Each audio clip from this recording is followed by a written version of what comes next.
नाजरीन, प्रोग्राम पस पर्दा के साथ जीके न्यूज़ से मैं हूँ शादाब मलिक और आज हमारे साथ मौजूद हैं आज़ाद कश्मीर के मारूफ तजियाकार और जीके न्यूज़ के ये CEO हैं। जीके न्यूज़ जो मीडिया नेटवर्क है, इस सबको ये देखते हैं और आज़ाद कश्मीर की सियासत पर इनकी बड़ी गहरी नज़र है।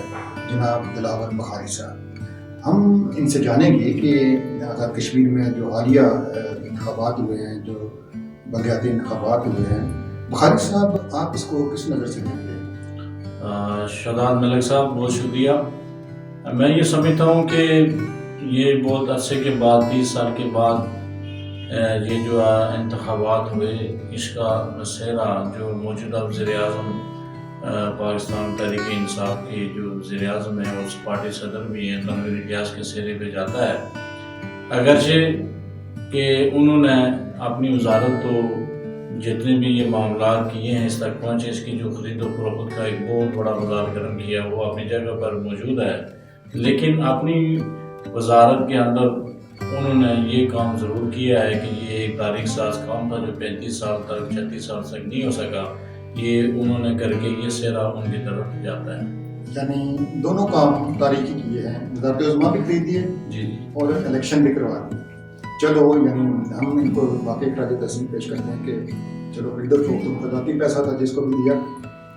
और ये जो ये कौंसलर साहिबान वहाँ पे और ज़िला कौंसिल के मेंबरान जो मंत्री हुए हैं बुखारी साहब, आप क्या समझते हैं इनको कोई अख्तियारात भी दिए जाएंगे या फिर वो ये इनकी गाड़ियाँ भरने के लिए एक डिप्टी का काम करेंगे?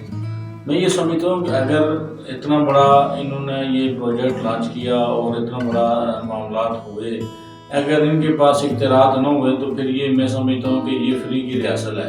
मैं ये समझता हूँ कि ये इसी दौरे हुकूमत के अंदर ये इनके अंदर इनको बाइख्तियार किया जाए, इनके फंडों को मखसूस किया जाए और जो लोग जिन लोगों को नुमाइंदों को चुना है, उसकी मेन वजह ये थी कि ये जो लोगों के जो गली मोहल्ले के और खास यूनियन काउंसिल के आज तक जितने भी छोटे मोटे काम हैं ये लोग करें।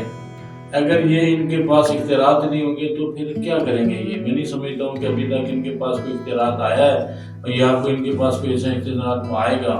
अगर आ जाए तो मैं ये समझता हूँ कि ये बहुत बड़ी अचीवमेंट होगी। यानी अभी तो आज़ाद कश्मीर में 45-48 जो हमारे MLA हैं और कुछ मिनिस्टर्स भी ऐसे हैं कि वो उनको ये शिकवा कर रहे हैं कि हमारे पास कोई इख्तियार नहीं है।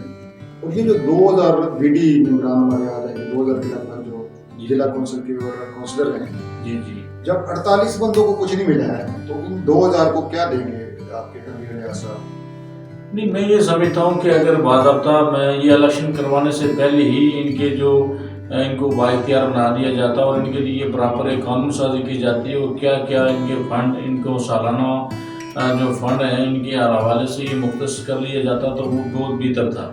मैं नहीं समझता हूँ कि ये आने वाली हुकूमत या ये मौजूदा हुकूमत इनको बाइख्तियार कर सकती है और या इनके पास कोई इस तरह का कोई फंडिंग है कि ये इस निचले तबके तक जो है ना ये ट्रांसफ़र कर सकें। और अभी जो इस्लामाबाद में धरना तमाशा था, जी इमरान खान साहब का, हम उनको भी चलो शुक्रिया अदा करते हैं कि जल्दी जान छोड़ गई। आज़ाद कश्मीर में अभी इलेक्शन यानी पेंडिंग थे, इससे पहले PTI के टिकट होल्डर्स को पहला टास्क जो दिया गया वो ये था कि वहाँ से बंदे भर के लाने हैं, इस्लामाबाद की सड़कें ये बंद करनी। जी तो इन कौंसलर साहिबान बेचारों से कहीं ये धरने शरने दिलवाने के लिए इनसे सर्विसेज दी जाएंगी या ये कोई अवामी खिदमत करने का जज्बा भी रखते हैं और मुस्तकिल की सरपरस्ती भी करेंगे? मैं ये समझता हूँ कि ये जो काउंसिलर वगैरह जितने भी ये लोग बने हैं ये निचली सतह के लोग हैं और ये अपनी ही यूनियन काउंसिल की हद तक ही महदूद हैं और ये उधर ही रहेंगे। मैं नहीं समझता हूँ कि अगर इनको इस तरह भर के अगर ये लाएंगे तो कितने दिन लोग इनके साथ ऐसे मामला में आएंगे, इसलिए कि वसाइल तो पहले से भी लामहदूद, इनके पास कोई इस तरह का वसाइल तो है नहीं है कि बंदा इतना कुछ कर सके।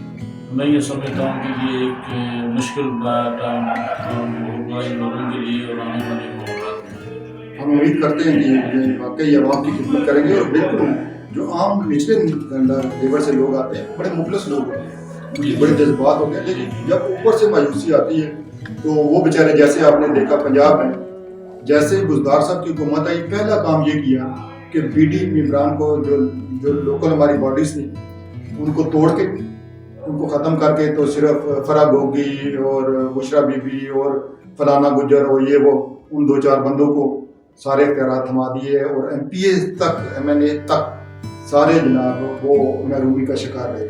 तो यूनियन कौंसिल के चेयरमैन या निगरान बेचारे वो तो किसी खाते में नहीं थे। तो जिन लोगों ने यानी 12 करोड़ के पंजाब के बुनियादी को इस तरह से सलब किए हैं यहाँ पर पंजाब में, क्या वो PTI वहाँ पर हमें मुख्तलिफ नजर आएगी? नहीं, मुझे नहीं लगता, इसलिए मुख्तलिफ नज़र नहीं आएगी क्योंकि PTI का जो मंशूर यहाँ पर है सेम उसी पैटर्न पर वो कश्मीर में भी चल रहे हैं। और मैं ये समझता हूँ कि तनवीर इलियास साहब को ये जो उन्होंने सारे अपने सेरे घर में लिए हैं, उनको कम से कम जो कश्मीर का जो हमारा कल्चर है, हमारा जो सकाफत है, हमारे जो इखलाकी कदरें हैं, उसको ये बरकरार रखें। उनकी बरकरार रखने बगैर ये मामलात जो है ना वो तो ख़राब हो जाएगी, क्योंकि तहरीक आज़ादी कश्मीर का हमारा जो बेस कैंप है उस पर तमाम जो हमारे जो दुश्मन मुल्क हैं उन सब की नज़रें उस पर लगी हुई हैं। तो हमारे जो आज़ाद कश्मीर का वज़ीर आज़म है उसको कम से कम जो है बहुत सारी चीज़ों का ख्याल रखना चाहिए। और क्योंकि वो बेस कैंप का वो वज़ीर आज़म है तो उनको अपने जो हमारा जो कल्चर सकाफत है उस पर उनकी नज़र भी होनी चाहिए और उनको ख्याल रखना चाहिए हर सूरत में। तो जैसा आपने प्रोग्राम के शुरू में बताया कि उन्होंने अपनी वज़ारत उज़्मा खरीदी है, इसमें तो कोई शक नहीं, बड़ी कारोबारी शख्सियत है। जी। तो ये जो उन्होंने इन्वेस्टमेंट की है, क्या आप समझते हैं इसका कोई रिटर्न भी लेंगे?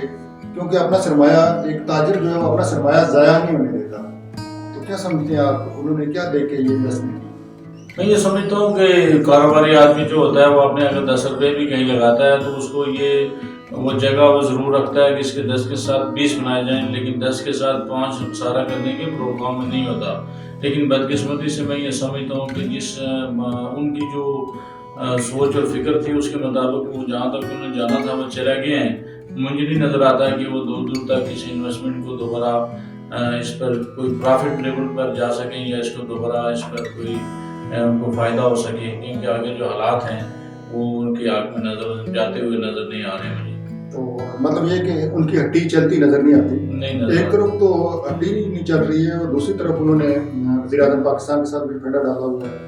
और हमने देखा वो मंगला प्रोजेक्ट पर जो प्रोग्राम था उसमें जिस अंदाज से यहाँ से मुजफ्फराबाद से बिन बुलाए जाके उन्होंने वहाँ पर बदमज़गी पैदा की और फिर प्रेस कॉन्फ्रेंस में सारी कहानी सुना के अपनी बेइज्जती करवाई। तो क्या समझते हैं कि इतने बड़े मनसब पे बैठा हुआ आदमी जो एक रियासत का वज़ीर आज़म है, जो आज़ादी के बेस कैंप का हेड है, उसको ऐसा करना चाहिए था?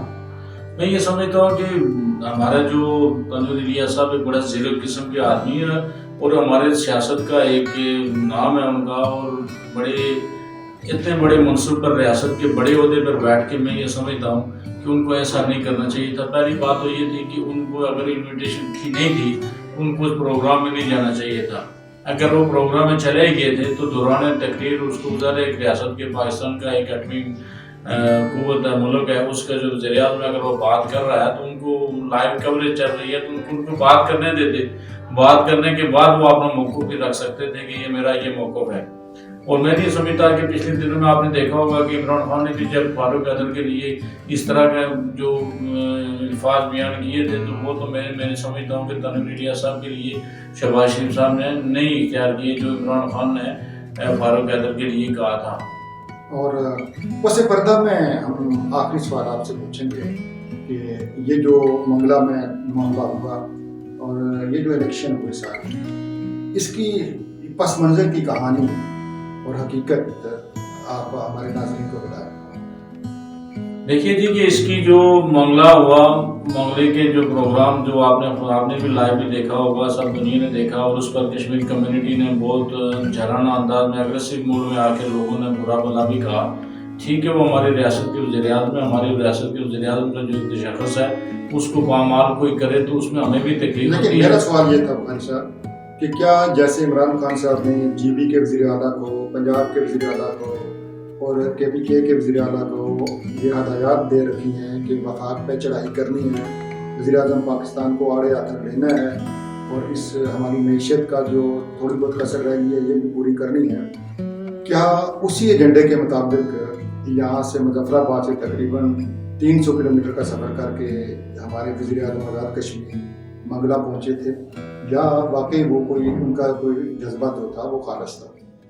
मैं ये समझता हूँ कि जज्बा खालिस था या नहीं था ये तो उन्हीं को ही पता हो सकता है या वही बता सकते हैं, लेकिन मैं अपनी जो राय रखता हूँ वो ये है कि कम से कम जो हमारे आज़ाद कश्मीर की, इससे पहले भी बहुत सारे हमारे आज़ाद कश्मीर के कहीं भी वज़ीर-ए-आज़म गुजरे हैं, लेकिन कभी ऐसा नहीं हुआ कि किसी भी वज़ीर-ए-आज़म को पाकिस्तान के वज़ीर-ए-आज़म ने दौरान तकरीर इस तरीके का बात की हो या इस तरीके से जो उनके साथ जो हुआ वैसा हुआ, वो कभी नहीं हुआ। मुझे मिसाल में कभी ऐसा नहीं मिलता या ना मैंने देखा।